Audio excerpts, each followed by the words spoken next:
Kalonzo Musyoka cannot be the Prime Minister of Kenya. BBI has taken that, the BBI ruling has taken that from him. So what can he hope for? The other thing that he can take back to Kambani and say, this is sufficient reason for me joining and campaigning for the former Prime Minister, is a running mate position. But Azimio wants to give the running mate position to Mount Kenya. Why? Because they want to split the Mount Kenya vote. Of course, they don't want to split 50-50, perhaps 30% or 10%. They're hoping for 30%, but they won't get it.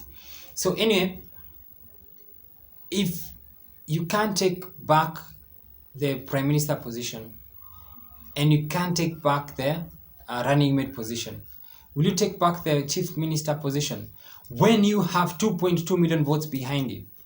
And the person who takes the running mate position, he has perhaps nothing, just basically nothing, because he won't get anything in Mount Kenya. So I believe that Kalonzo will now have a serious reason to fight for the position of Mount Kenya of running mate, basically. So that would make it harder for somebody else to become running mate. And who am I thinking of? When it comes to Martha Karua, I believe that she joined Azimio because somebody had told her that the Supreme Court ruling will go this way and that way, and things might be well, and she might become running mate, and Kalonzo Musyoka would become Prime Minister or something. Now, if Kalonzo cannot become Prime Minister, then she cannot become running mate. It is very difficult for her to do so. Why? Because she has 0 votes, and Kalonzo has 2.2 million votes to negotiate with. So do you believe that she'll become running mate? Very difficult for her. Very difficult. So now she has joined Azimio and she has lost Kirinyaga. Tough position to be in. Pole Martha.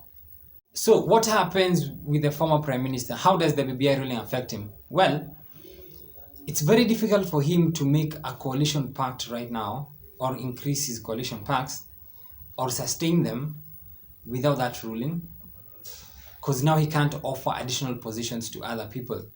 And then when it comes to post-election, nobody trusts him. We actually had to have a political parties act just because we do not trust him. So it's harder for him also to make a ruling after the BBI ruling, because now the president has no influence over, he cannot initiate the process. So as president, he has to rely on parliament. And what if the other side has more members or has enough members to cause a headache, right?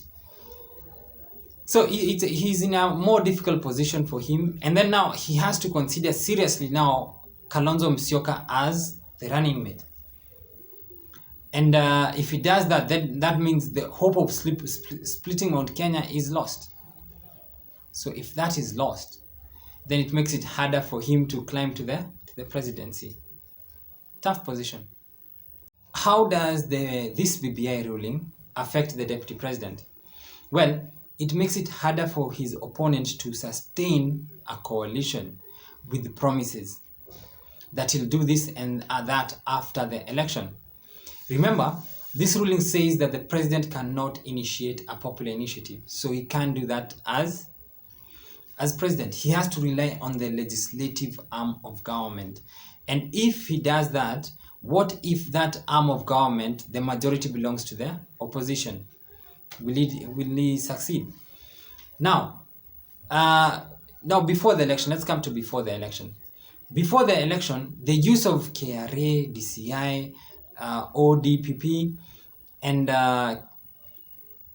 EACC to intimidate guys to follow your path is now gone. Why? Because the election season is now here. We are now on the last leg. So people are a bit braver than they were back in the day.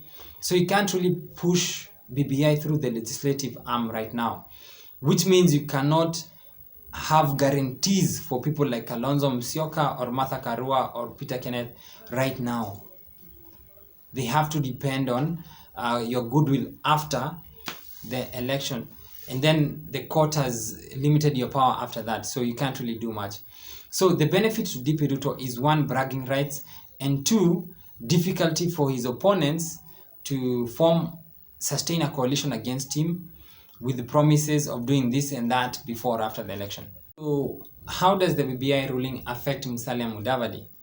Well, basically, it's good for him because now the other side is having difficulties. They're still trying to position themselves, but he has found a position within the hustler nation, and he has found he's no longer like Kalonzo Musyoka trying to figure it out. What will I get? He's not like Peter Kenneth or Martha Karua trying to figure it out. What will happen now that Kalonzo Musyoka cannot secure prime minister? So he'll have to fight more for the running mate. What happens to us? So anyway, that's basically what Musalia Mudavadi is in a good position. I think he's happy, he's smiling all the way. He's saying, I made the right decision. And if you look at it, he did.